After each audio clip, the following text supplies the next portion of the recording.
Okay, but let's go on to our next speaker. So, TCNJ has its roots in education, first being established as a teacher's college, then known as the Normal School in 1855. Our next speaker will be highlighting how they arrived at education being their major of choice and how their own perspective around the relationship between culture and disabilities led them here. So join me in welcoming Meera Bhatt. Oh, she's also, guess what, guys? She's also vice president of the Indian Student Association. Woo! Okay, ISA! So let's give it up for Meera.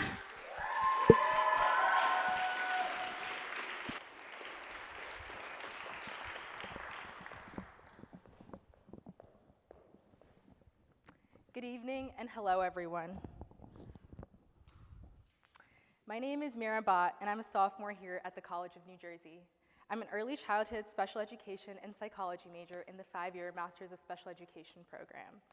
I'm Indian, born and raised in central New Jersey, and live with my parents and my younger brother, with a lot of our extended family also in New Jersey, in true Indian fashion. My mom grew up in Mombasa, Kenya, and emigrated to Maryland in 8th grade, and my dad grew up in a small village in Gujarat, India, and immigrated to New Jersey at the end of high school. Over the course of the last few weeks and months, as I began to reflect on my experiences and what I wanted to speak about tonight, a few particular moments stuck out to me, and I want to share these with you tonight. Thinking about my upbringing and my connection to my Indian culture, a lot of it came back to my parents' intentionality to engage my brother and I in our rich culture, alongside living a life full of balance. Due to the early age at which they came to the US, they assimilated to the culture and had many experiences like university in the US to shape their perspectives.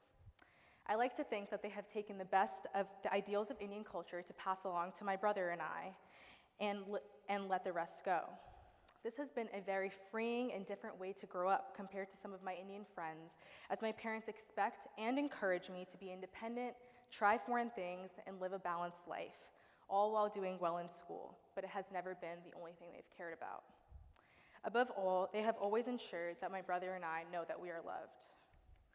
As many Indian parents do, my parents had this hope for me to partake in classical Indian dance in order for me to learn more about the rich roots of India and Hinduism. I still vividly remember the first day of Bharatanatyam class. The classroom was so sterile and my teacher's face so stern.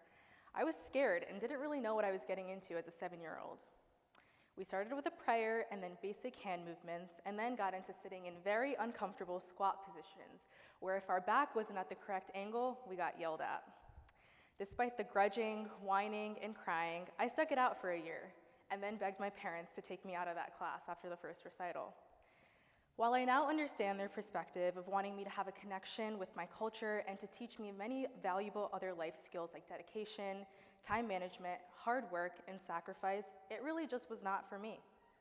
Despite it not working out for me, I'm forever grateful to them for exposing me to this art form and giving me the opportunity to explore it for myself in an aspect of my culture.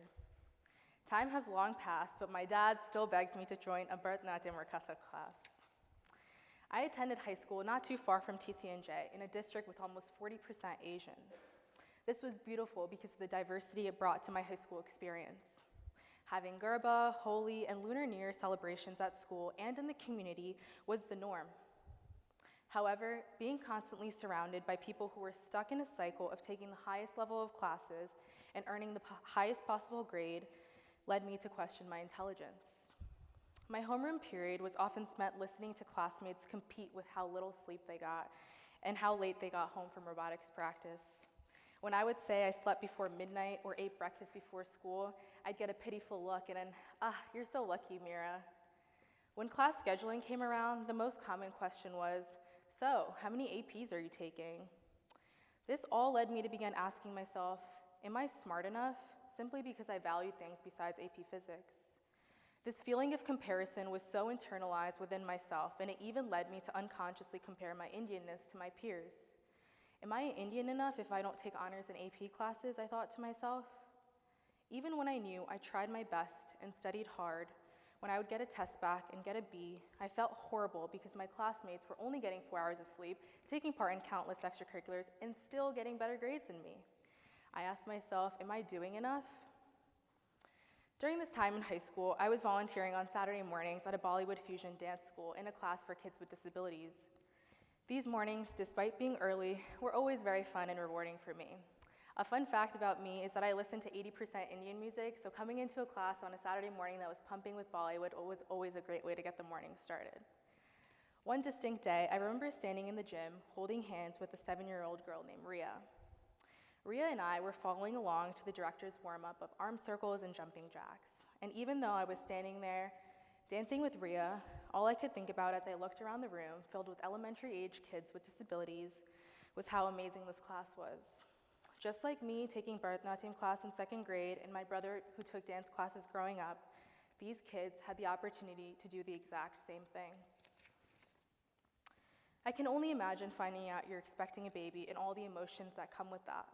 From what I've heard, parents began to visualize a life for their child, high hopes and big dreams for all that the child will experience, achieve, and live through. From soccer games and dance recitals to school dances and more. But through speaking with parents of kids with disabilities, I learned that when a child is either born with or later diagnosed with a disability, parents are usually taken quite aback. Disability is not something we are used to. It's foreign, it's scary, and it's unknown. These expectations and ideas that the parents had are now washed. They are mourning the idea they had for their child and figuring out how to navigate the diagnosis of a disability. In Asian cultures especially, parents of kids with disabilities are often ostracized from their families. So when they're going through probably one of the toughest times in their lives, they cannot even lean on those closest to them. While parents have a million things running through their minds as they navigate and juggle raising a child with a disability, a lot of it comes back into acceptance. Acceptance into society, family, culture, school, and so much more. Due to ties with the culture being harder to upkeep when people in the family may be less likely to communicate with them, or a language barrier or simply accessible spaces not being there, children may begin to ask themselves, am I Indian enough? But just like everybody else, people with disabilities have multiple identities, and their disability is just one of them. They deserve to feel Indian. The identity that makes them marginalized should not be at the forefront of who they are. As I interacted more with kids with disabilities and their families, I began to realize the lack of spaces available for them to explore their culture or other identities that are important to them. I can only imagine wanting to learn Bollywood dance, but the building is not accessible, or the music is played too loud, or there aren't enough breaks built into the class. Through speaking with parents at this class, I learned that many of them only spoke to their children in English, despite their mother tongue or primary language at home being something different. They had either directly or indirectly been told by professionals that their child would be confused or experience further communication delays if exposed to 2 languages. Considering my parents only spoke to me in Gujarati until I entered elementary school where I learned English for the first time, hearing that these kids were missing out on a huge opportunity for them to connect to their roots really upset me, especially because that there is no evidence that shows exposure to multiple languages negatively impacts people with disabilities. Through these dance classes, I became close to Ria's family. I became fast friends with her mom, her brother, and of course, Ria. Through learning more about Ria's family's journey with navigating her disability, I learned about how her intelligence was undermined so much at the specialized school she went to and with professionals that worked with her family due to her simply being non-speaking. People with disabilities are spoken down to in a baby voice or read books that are way under their level or given repetitive work to do because people are not willing to see beyond surface level differences. Ria now uses spelling to communicate and can even do algebra even though she's only in elementary school. The outright dismissal of humans simply because of differences is not okay in any capacity. While my experiences of comparing myself to others in high school does not compare at all to what people with disabilities feel or are made to feel, these experiences made me realize people should not be compared to one another at all. So as I stood in this gym, I was in awe of how so many different things came together through this dance class. This class that the director of the dance school created was now a reason for these kids to find a way to connect with their Indian culture. It was a way for parents to find a support system through other parents, and it was a way for me to find my passion in helping create accessible, inclusive, and safe spaces for all kids, especially those with disabilities. As I stand here today, I'm reminded of the mosaic of experiences and identities that shape each of us.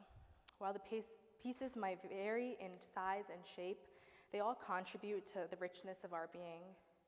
While I'm still in the process of discovering and embracing all of the pieces of my mosaic, which I'm sure is a lifelong and ever-changing process, I feel confident that my experiences till date have created a mosaic for myself that is centered around cultural preservation, inclusivity, and equity for all. As a future educator, I want to create space for all children. Children with disabilities, children of color, children who are queer and transgender, each and every child.